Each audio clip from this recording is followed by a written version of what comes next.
Hello and welcome back to the channel.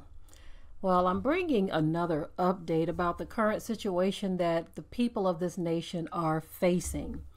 Right now, New York City residents had to wait in a quarter-mile long line for food.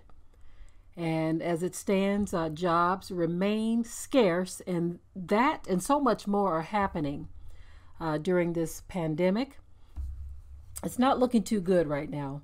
The food banks of New York have reported at least a 20% increased demand across the city. I'm pretty sure it's like that around the country because we recently covered the story where down in Dallas, thousands of vehicles waited in miles-long lines just to get food. So things are looking pretty rough right now around the country and around the world, not just here in the U.S., but around the world as well. It says that New York City residents increasingly line up every day for free food as jobs remain scarce during this pandemic, with the line sometimes stretching more than a quarter of a mile. That's a long line, especially if you're on foot. The difference is in New York, people are standing, they're on foot doing this. Down in Dallas, the lines were vehicles. Nonetheless, people are desperate right now. The article goes on to say that people show up before sunrise waiting in a line that snakes around the corner after corner, so that they can get food. One of the workers or the volunteers goes on to say that they feel like they're underwater drowning in a tsunami of people. And that is at the La Jordana Food Pantry. It says this isn't like a little rain coming down. The numbers are unbelievable. One resident, Walter Barrera, he showed up at 6 a.m. on Saturday to pick up food for his family, including rice, potatoes, cans of soup, and even some fruits and vegetables. Barrera, 50, has visited the pantry every Saturday since he lost his construction job early on during the pandemic. So listen, people are losing their jobs. They're losing their homes. I know that they said that they're going to stop evictions and things of that nature, but some people are not abiding by that. Some people have lost their homes. Here's another quote. It says, "What I do tell my children when they look at me hungry, what do I tell my children when they look at me with hungry bellies? Especially my 11-year-old son," said Barrera, who came from South America 2 decades ago. "It breaks my heart. I'm their father. I'm supposed to feed them." Okay. And that again was a dad talking about their situation. Wow. New York City Mayor Big Bird de Blasio's Utopia, quarter-mile food bank line spotted in Queens. That's a tweet by Mike Kirby. The La Jordana Food Pantry has seen the demand for its services increased tenfold during the pandemic, when food vulnerability has risen as an increasing number of people struggle to find work. The Food Bank of New York estimates that it has increased its overall distribution by roughly 20% as of June compared to the same time last year. The Food Bank of New York also reported that it has seen a 91% increase in first-time visitors over the past few months during the pandemic. Seniors, moms and kids, singles, many immigrants from China and Mexico wait for hours. They turn out in droves wherever and whenever the food pantry trucks show up. Several industries have suffered considerably, besides construction, which only resumed within a limited capacity in New York City starting in June. The hospitality industry in the city has seen nearly all of its workforce eliminated. Wow.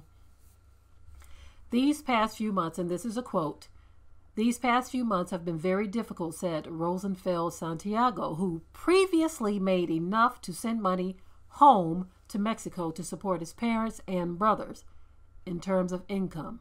Money, now he has nothing. Wow. Less than half of the city's estimated 26,000 restaurants have participated in the expanded outdoor dining program, with even those that do see business only see a return of around 30 to 50% of their usual volume. I can't be proud. I have to come here. I have to feed my family, says Julio Moncayo, a 40-year-old construction worker. His workload has dropped to only 2 or 3 days a week. And he says, it's tough. What am I going to do? So as you all see, there is so much going on in the city of New York. Other regions around the country, people are suffering. Businesses are closing. We've never seen anything like this in our lifetime.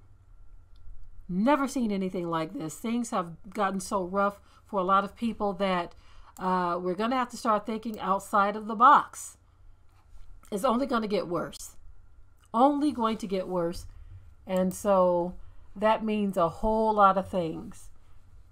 There's only so much stacking up you can do, especially if you live in a small apartment in New York City. We'd like to say that people coming together, working together is the best option at this point, but that is easier said than done. Easier said than done. It's something that we know is a necessity, is very necessary, but it's easier said than done because not everyone is able to work with others and deal with others and live with others. It's just not possible with everyone. But just like I said in a previous video, sometimes you're going to have to shake off some of that stuff that keeps you from being able to work with and deal with others. Because whether we want to believe it or not, we are going to need each other.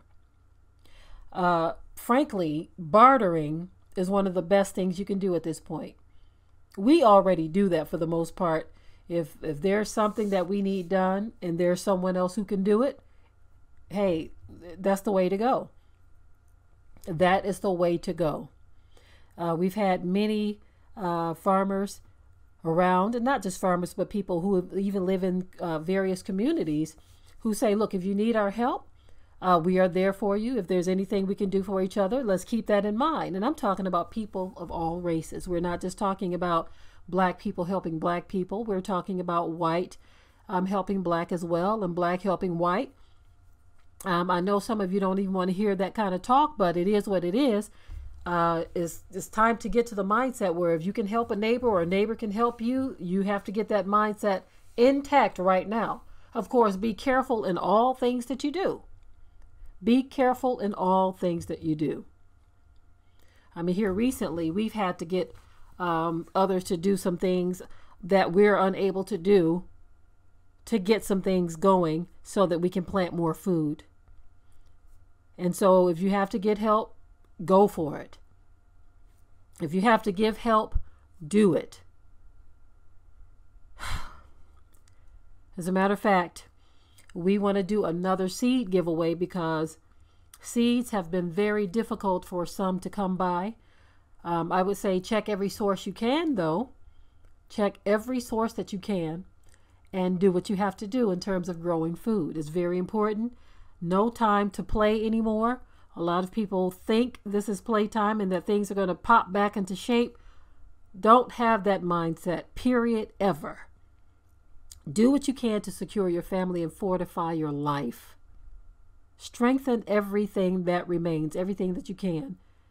And if you can't think of anything or anyone, should I say, that you can work with, put your thinking cap on a little harder and see if you can come up with anybody that is willing to work together with you. In a separate video, I might talk about some things that I've been researching myself, and I'll just kind of cue you in on it a little bit because we are definitely thinking of others who may want to move to the area. And so one thing you may want to do, and I'm just going to say this really quick without going into too many details because I definitely want to do a separate video on this. And if I take too long, somebody please nudge me. But land contract opportunities are out there. I've been seeing them, and as soon as they hit the market, boom, they are gone. I've seen a number of parcels of land One was like 5 acres. It didn't have a house on it, but it had 5 acres. It had a pond. It already had electricity brought to the property, a well brought to the property, and a septic tank. And it already had a pad already cleared and approved to put a travel trailer or a tiny home or a single wide or a double wide. It was already set and ready. And they were willing to take 20% down. And I think it was like $390 a month to buy that land. And I said to myself, whoa, you know. And I saved it in my favorites because I wanted to show it to my husband so we can show it to somebody else who may be interested. And within a matter of days, it was gone. But guess what? I found another one. Same thing. And so I'm going to do a separate video on that because I think it's very important that some of you get a fire lit up under you. Get that fire lit up under you to do something. That was an easy grab, and somebody grabbed both of them. You know, 2 easy grabs gone as quickly as they were posted because people are out here looking for opportunities like that. Out here looking. All right. Well, anyway, that is all for now. Until next time, I am going to say shalom. Be sure to ring the bell to be notified of new uploads on this channel, and also comment, share, like, and subscribe.